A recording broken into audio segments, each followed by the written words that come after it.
strikes, the basic strikes from our striking system in Jeet Kune Do. So the first strike is a jab. Second strike is a cross. Third strike is a jab. Fourth strike is a cross.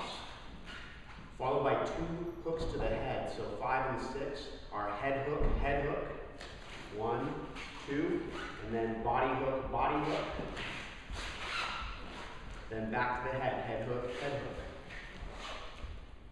Followed by 2 uppercuts, lead hand uppercut, rear hand uppercut, lead hand low jab, rear hand low cross, lead hand head jab, head cross, then shovel hook. A shovel hook is a 45-degree angle coming up, 45-degree angles up, followed by rear hand overhand, 45-degree angle down, lead hand overhand, and rear hand shovel hook.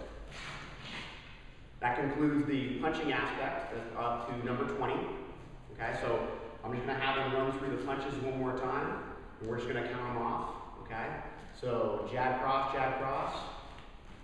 head hook, body hook, head hook, uppercut, low jab, low cross, high jab, high cross, shovel hook overhand, and then overhand shovel hook. The last 4 are kicks. The first one is a lead leg roundhouse kick. The second one is a rear leg roundhouse kick.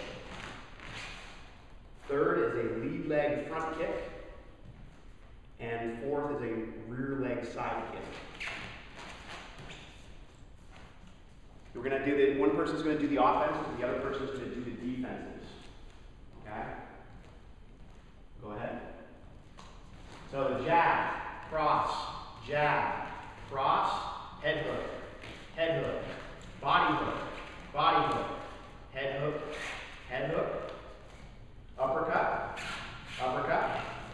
low jab, low cross, high jab, high cross, shovel hook, overhand, shovel hook, lead leg round kick, rear leg round kick, lead leg front kick, rear leg side kick. Okay? So one more time, we're going to go through them slowly and I'm going to explain them. So first is the jab. The jab is defended with a pick. The pick is like a catcher's mitt. Okay? It's going to catch the hand as it comes out and just picks it. Okay? So he jabs, it's a pick. The cross is a slip. So right here, hold. So if you notice, his chin is over his front knee. His right rear shoulder is pointed at his opponent, and the strike is passing over his shoulder. Okay? The next one is another jab. This is called a sway back or a drop step. So he's just dropping his rear heel and pulling his head back over his rear leg, getting his head out of range. Okay? The next one's a cross. That's a duck. He's just squatting straight down. There's no body angulation or anything. He's just squatting straight down. Then he'll pop back up on the outside. The next one is a lead hand hook. He's going to be doing a bob and weave. Okay, so let's do that one more time. So a bob and weave, and when he sees the hook chamber, he brings his chin over his front knee. Okay, so he's getting away from the hook first. He changes his levels as the hook comes in, shifts his head over his rear leg. Then he does the same for the rear hook. He shifts away from it, swims underneath, so it's a bob and weave. Okay? Then we go to the body hooks. Body hooks is the cover. So he goes lead leg. He's attaching his elbow to the bony prominence of his hip. Okay? And sometimes you might have to do a little oblique crunch here to cover everything. So lead hand hook. Bang. Rear hand hook. Okay? Lead hand head hook. Covers his head. Okay? Rear hand head hook. Okay, so if you notice, he's grabbing his forearm is covering his temple, his upper arm is covering his jaw. Okay? If you're worried about leaving your rib cage open, you bring your whole body down a little bit. That's the proper way to do that if you're worried about leaving your body exposed. Okay? okay? Lead hand uppercut, okay? This can be one of two things. One, it can cut into the inside, or he can just simply cover it and let this and take this on his elbow.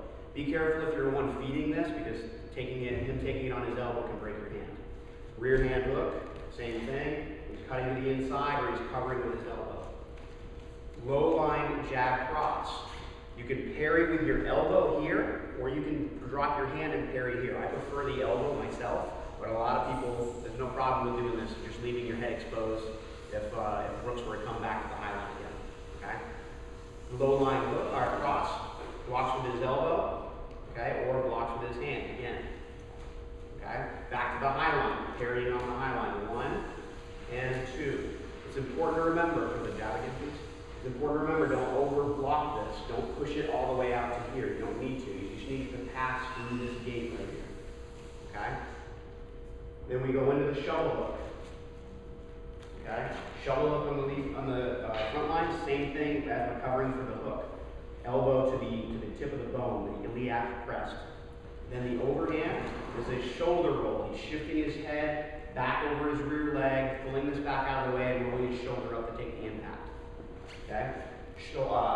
Overhand with the rear hand, or sorry, overhand front hand, covers, and then shovel hook front hand, or rear hand, excuse me. Okay? Striking here. Then we talk about the kicking techniques. So lead leg, roundhouse kick. He's going to shin shield here. This can also later on become a destruction. Okay, where he points his knee down into the foot or the shin. Okay? Rear leg round kick, same thing.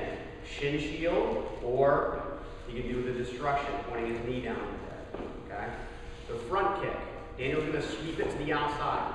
You can sweep a front kick to either side, but it's preferable to go to the rear. Okay? He doesn't want to end up in front where Brooks has more tools at his disposal.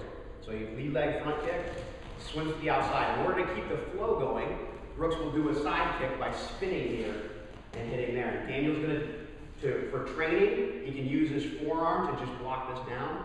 But in actuality, we would use the elbow as a destruction. Okay? So if Brooks had some shin guards on, Daniel could really hammer it down pretty good. Okay? So what I'm going to do is I'm going to step away and I'm going to let them go through a couple cycles so that you can watch.